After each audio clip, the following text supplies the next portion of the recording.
નમસ્કાર મિત્રો. અગાઉ આપણે કોષકાર વિશે માહિતી મેળવી તે મુજબ હવે એક નવા ક્ષેત્રે દુભાષિયા વિશે માહિતી મેળવીશું.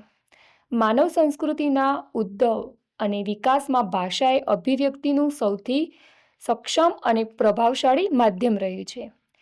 વૈશ્વિકીકરણના આ યુગમાં જ્યારે બે ભિન્નભાષી વ્યક્તિઓ, સંસ્થાઓ કે રાષ્ટ્રો વચ્ચે વાતચીત દરમિયાન ભાષાકીય અંતરાય ઊભો થાય છે, ત્યારે તે અવરોધને દૂર કરી સંવાદનનો સેતુ સ્થાપિત કરનાર કુશળ વ્યવસાયિકને દુભાષિયા કે ઇન્ટરપ્રિટર તરીકે ઓળખવામાં આવે છે.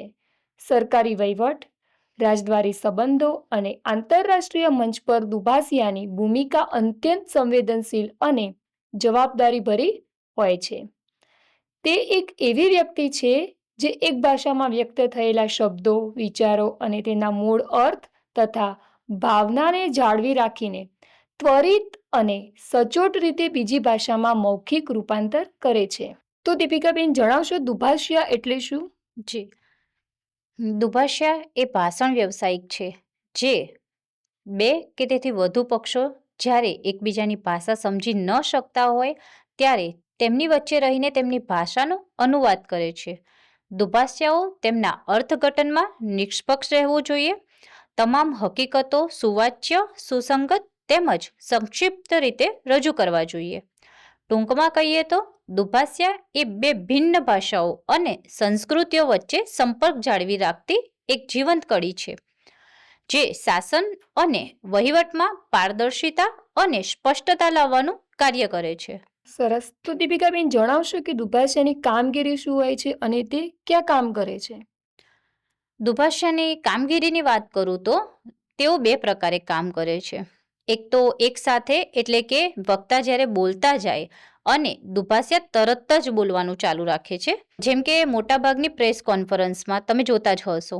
બીજું છે ક્રમબદ્ધ, એટલે કે વક્તા એક વાક્ય બોલીને અટકે પછી દુભાષિયા તેનું ભાષાંતર કરે છે. જેમ કે તમે જોઈ શકો છો, નાની મીટિંગ હોય કે પછી કોઈ મુલાકાત હોય એની અંદર દુભાષિયા કામ કરે છે. અને બીજી રીતે કહીએ તો ત્વરિત મૌખિક રૂપાંતર, જેની અંદર વક્તા જે બોલે છે તેને સાંભળીને સેકન્ડોની અંદર જ તેનો મૂળ અર્થ જાળવીને બીજી ભાષામાં રજૂ કરવો, તે પણ એક દુભાષિયાની કામગીરી છે. ભાવ અને લહેકાની જાળવણી માત્ર શબ્દો જ નહીં, પણ વક્તાનો ગુસ્સો, વિનંતી કે ગંભીરતા જેવા ભાવોની ચોકસાઈથી સામે પક્ષે પહોંચાડવા. તેમના કાર્યસ્થળની વાત કરું તો આંતરરાષ્ટ્રીય સંગઠનો, સંસ્થાઓમાં કામ કરે છે.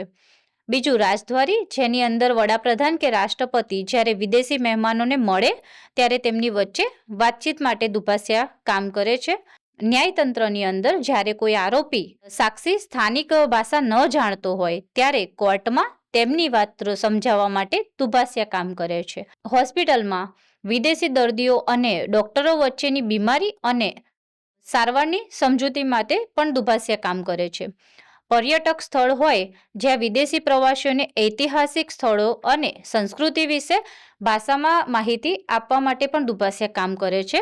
અને કોર્પોરેટ બિઝનેસ જે હોય છે, મલ્ટીનેશનલ કંપનીઓમાં મીટિંગ્સ, કોન્ફરન્સ હોય કે બિઝનેસ ડીલ્સ હોય તેની અંદર પણ દુભાષિયા કાર્ય કરતા હોય છે. તો દીપિકાબેન જણાવશો કે દુભાષિયા બનવા માટે વ્યક્તિગત ગુણો કેવા હોવા જોઈએ? જી, એક સફળ દુભાષિયા બનવા માટે વ્યક્તિગત ગુણોની વાત કરું તો ભાષા ઉપર મજબૂત પકડ હોવી જરૂરી છે. ઝડપી સાંભળીને તેને સમજવાની ક્ષમતા હોવી જરૂરી છે. યોગ્ય શબ્દ પસંદ કરવાની ક્ષમતા હોવી જરૂરી છે. શાંતિથી અને સ્પષ્ટ રીતે બોલવાની કળા હોવી જોઈએ. તીવ્ર યાદશક્તિ અને નોંધ લેવાની ટેવો હોવી જોઈએ. ઉચ્ચારણની સ્પષ્ટતા હોવી જોઈએ. ગોપનીયતા જાળવવાની નૈતિકતા જેવા ગુણો હોવા જરૂરી છે. સરસ દીપિકાબેન. તો જણાવશો દુભાષિયા બનવા માટેની શૈક્ષણિક લાયકાત અને ભરતી પ્રક્રિયા શું હોય છે? હા ફાલ્ગુનીબેન, તમારો પ્રશ્ન ખૂબ જ મહત્વપૂર્ણ છે. જો તેમના શૈક્ષણિક લાયકાતની વાત કરું તો કોઈ પણ વિદ્યાશાખામાં ધોરણ 12 પૂર્ણ હોવું જરૂરી છે. તમારી પસંદગીની ભાષામાં કોઈ પણ માન્ય યુનિવર્સિટીમાંથી સ્નાતક અને અનુસ્નાતકની પદવી પણ હોવી અનિવાર્ય છે. અથવા તો તમારી પસંદગીની ભાષામાં કોઈ પણ માન્ય યુનિવર્સિટીમાંથી સ્નાતક, ત્યારબાદ ડિપ્લોમા પણ તમે કરી શકો છો. અને તેમની ભરતી પ્રક્રિયાની વાત કરું તો જે દુભાષિયા હોય છે તેઓની ભરતી પ્રક્રિયામાં સરકારી અને ખાનગી બંને ક્ષેત્રોમાં આમ તો અલગ અલગ હોય છે.